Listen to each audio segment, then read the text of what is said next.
खाद की खाली बोरी होती थी उसको हम कहते थे फट्टी। वो फट्टी एक तरफ दबाते थे और दूसरी तरफ झोला पकड़ते थे और अपनी अपनी फट्टी लेके स्कूल में पढ़ने जाते थे, जमीन पे बैठ के पढ़ते थे। तब मेरे मन में ये विचार आता था कि सरकारी स्कूलों में अधिकांश गरीब परिवार के बेटा बेटी पढ़ते हैं, गांव में तो सभी पढ़ते हैं क्योंकि प्राइवेट स्कूल है ही नहीं। निम्न मध्यम वर्गीय परिवारों के बच्चे पढ़ते हैं, हमारे मध्यम वर्गीय परिवारों के बच्चे पढ़ते हैं।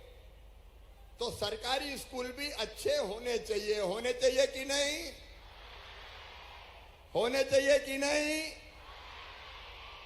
लेकिन तब दूसरी सरकार थी और उसने तो यह हालत कर दी थी कि स्कूल में जो शिक्षक हमारे अध्यापक पढ़ाते थे तो शिक्षक खत्म, अध्यापक खत्म, उनने कर दिया शिक्षा कर्मी।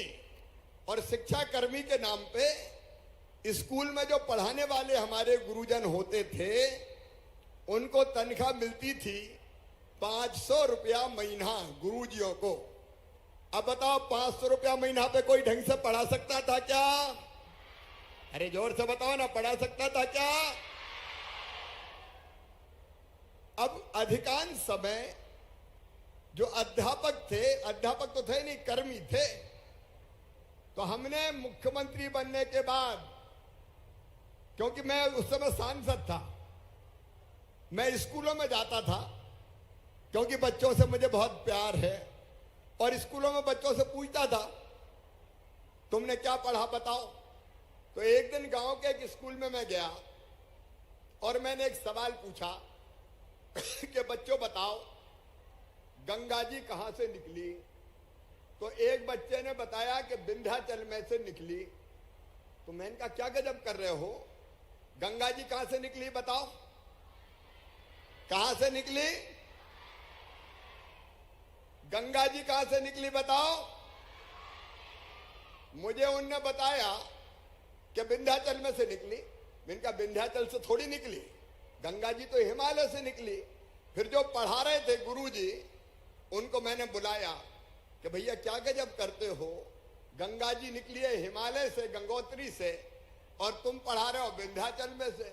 तो कहने लगे भाई साहब 500 रुपया में तो विंध्याचल में से ही निकलेगी, मैं हिमालय में से कहां से निकालती? सुविधाएं नहीं थी, भवन नहीं थे, तनख्वाह नहीं थी, और इसलिए हमारे शिक्षा के क्षेत्र में काम करने वाले गुरुजी अधिकांश टाइम आंदोलन ही करते रहते थे कि हमारी तनख्वाह बढ़ाओ। हमारी कल्पना तब आई कि मध्य प्रदेश के हमारे बेटा बेटी, इनमें प्रतिभा है, योग्यता है, क्षमता है, बुद्धि है। बताओ बुद्धि की कोई कमी है क्या? टैलेंट की कोई कमी है क्या? कोई कमी नहीं है। अगर ठीक से इनके पढ़ने की व्यवस्था हो जाए तो सरकारी स्कूलों के बच्चे चमत्कार करके दिखा सकते हैं। दिखा सकते हैं कि नहीं? आगे बढ़ के दिखा सकते हैं कि नहीं?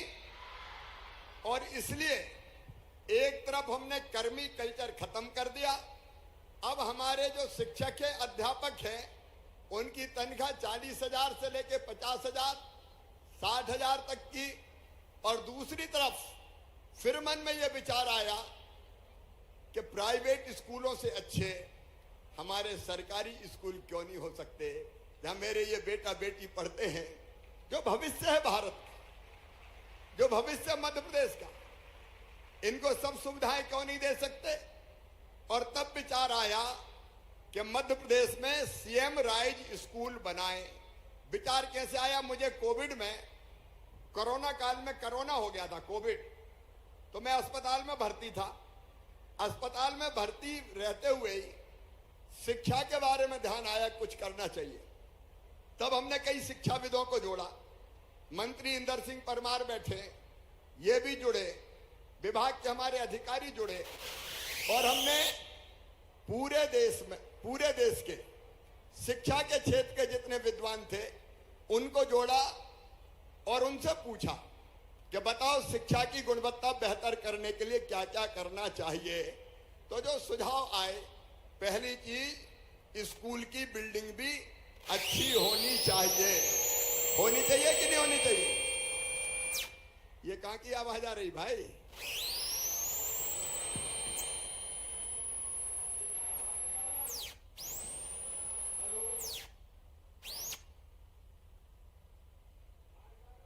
तो भाई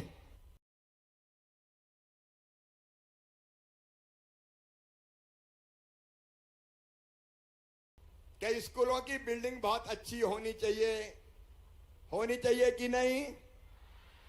वहां प्रॉपर फर्नीचर होना चाहिए कि नहीं? स्कूलों में प्रयोगशाला होना चाहिए कि नहीं? स्कूल में लाइब्रेरी होना चाहिए कि नहीं? स्कूल में स्मार्ट क्लास होनी चाहिए कि नहीं? और स्मार्ट क्लास में यहां बैठ के हम भोपाल, दिल्ली, बंबई और कहीं के भी अच्छे जो विद्वान शिक्षक हैं उनसे भी हम लेक्चर सुन सकें। स्कूल में खेल का मैदान होना चाहिए कि नहीं? स्कूल में खेल का सामान होना चाहिए कि नहीं? तो ये सारी सुविधाएं होना चाहिए और उसके साथ हमारे कर्मठ, लगनशील और समर्पित हमारे टीचर्स, हमारे शिक्षक, हमें पढ़ाने वाले गुरु होने चाहिए कि नहीं? तब ये कल्पना आई कि ऐसे स्कूल बनाए जाए। तो मुझे कहा कि उसमें तो पैसा बहुत लगेगा। अरे मैंने कहा भांजे भांजिया पढ़ेंगे, पैसा लग जाए तो लग जाए, पैसा लगाया जाएगा, बाकी जगह कटौती कर देंगे, लेकिन प्राइवेट स्कूल से अच्छे स्कूल बना के दिखाएंगे। और इसलिए आपके सामने सभी 69 जगह के स्कूल एक एक करके आए। ये भव्य बिल्डिंग बनेगी, लैब होगी, लाइब्रेरी होगी, स्मार्ट क्लास होगी, खेल के मैदान होंगे, खेल का सामान होगा और अच्छा पढ़ाने वाले हमारे शिक्षक होंगे जिनने पढ़ाई प्रारंभ कर दी है। अभी बिल्डिंग नहीं बनी है, लेकिन सीएम राज स्कूल में जो बच्चे पढ़ रहे हैं उनको कैसा लग रहा है? पहले से अच्छा लग रहा है। अभी तो ये शुरुआत है, इनको इतना अच्छा बनाएंगे मेरे बेटा बेटियों कि हर प्राइवेट स्कूल से बेहतर होंगे हमारे सरकारी स्कूल, सीएम राज स्कूल। अच्छा, स्कूल तो हम बना देंगे, तुम ठीक से पढ़ाई करोगे कि नहीं? आगे बढ़ोगे कि नहीं? खेलोगे कूदोगे कि नहीं?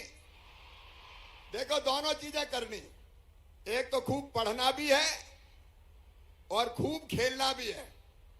अलग अलग पीरियड रहेगा, पढ़ने का अलग, बाल सभा का अलग, प्रार्थना का अलग, खेलने का अलग। मैं जो माता पिता आए हैं, पालक आए हैं, उनसे भी निवेदन करना चाहता हूं। स्कूल से घर गए नहीं कि फिर पकड़ के बिठा दिया कि पढ़, और कई जगह ट्यूशन लगा दी। अरे मेरे भांजे भांजियों को पढ़ने भी दो और खेलने भी दो। सही बात है कि नहीं?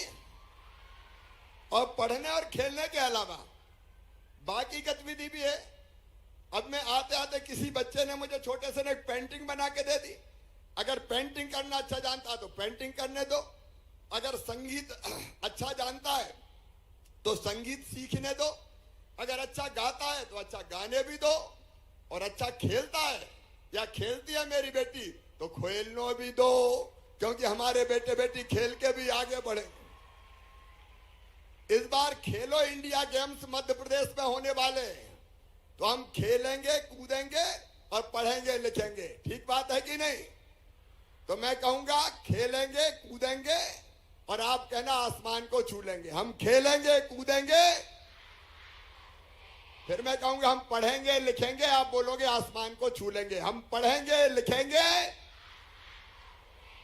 आसमान छूना है मतलब आगे बढ़ना है, पढ़ाई में भी बढ़ना है, अलग अलग तरह की जो विधाएं हैं उसमें भी बढ़ना है, हमको ज्ञान भी प्राप्त करना है। ज्ञान के साथ साथ यहां करके भी पढ़ाने की, प्रयोगशाला में प्रयोग करते करते भी पढ़ाने की व्यवस्था है। और उसके साथ साथ हम नागरिकता के संस्कार भी लेंगे। बताओ, सबको अच्छा नागरिक बनना चाहिए कि नहीं? अच्छा नागरिक बनना चाहिए। हम मेहनती बने, हम ईमानदार बने, हम कर्मठ बने, हम अपने देशभक्त बने, बनना चाहिए कि नहीं? तो वो भी हमको बनना चाहिए ताकि हम अपने माता पिता का और अपने प्रदेश का नाम रोशन कर सकें। तो इन स्कूलों में बाल सभा भी होती है, प्रार्थना भी होती है, अच्छे गुण सीखें इसकी कोशिश होती है ताकि कल हम देश के अच्छे नागरिक बन सकें। मेरे प्रिय बेटा बेटियों, बहुत उम्मीद से, बहुत विश्वास के साथ ये सीएम राज स्कूल हम प्रारंभ कर रहे हैं। और आज मुझे विश्वास है कि शिक्षा के क्षेत्र में एक सामाजिक क्रांति करेंगे सीएम राज स्कूल। बाकी सब स्कूलों को पीछे छोड़ के आगे बढ़ेंगे। मेरा सीएम राज स्कूल के शिक्षक साथियों से यह निवेदन है कि ये नौकरी नहीं है आपकी, ये साधना है, ये तपस्या है, ये राष्ट्र के नव निर्माण का महायज्ञ है, ये बच्चों को आगे बढ़ाने का महायज्ञ है। और इसलिए मेरे शिक्षक बहनों और भाइयों, पूरे समर्पित भाव से पढ़ा के ये सिद्ध कर दो कि मध्य प्रदेश के शिक्षक गुरु से कम नहीं है। एक नया इतिहास आप रचें, ये मेरा आपसे सबसे आग्रह है। और बच्चों से भी मेरा ये कहना है कि तुम कम नहीं हो किसी से भी। देखो, स्वामी विवेकानंद ने एक बात कही थी, वो बात आपको सुनाऊं? अरे सुनाऊं सबको? उनने कहा था, मनुष्य केवल 3.5 हाथ का हाड़ मांस का पुतला नहीं है, वो ईश्वर का अंश है, अमृत का पुत्र है, अनंत शक्तियों का भंडार है, अमर आनंद का भागी है। वो जो ठान ले वो करके दिखा सकता है। दिखा सकता है कि नहीं?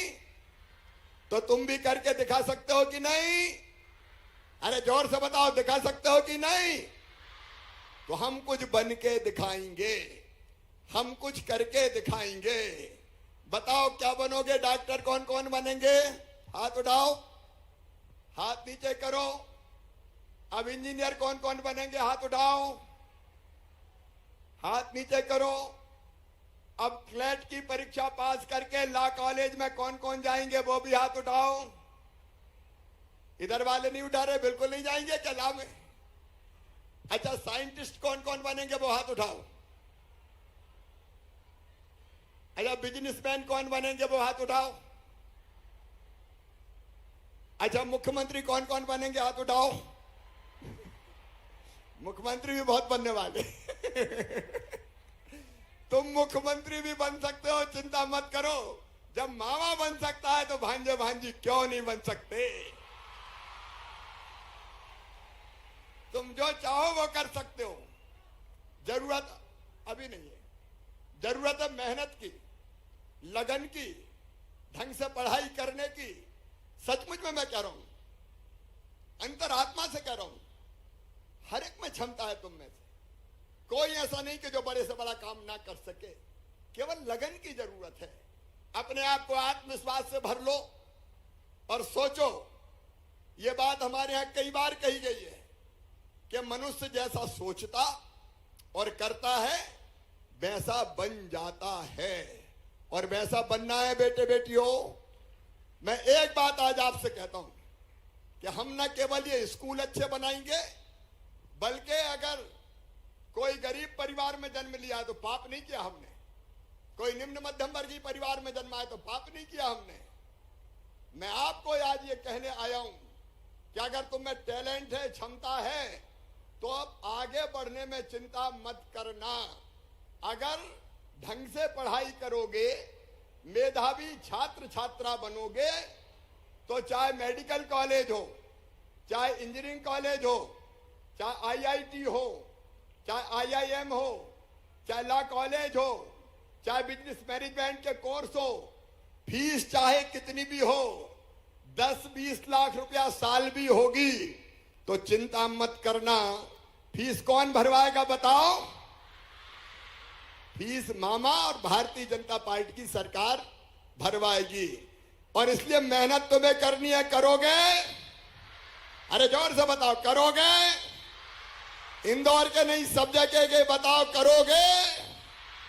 आगे बढ़ने की ठानो, कुछ बनने की ठानो और मेहनत करोगे तो निश्चित तौर पर अपनी मंजिल प्राप्त करोगे, मंजिल पाओगे।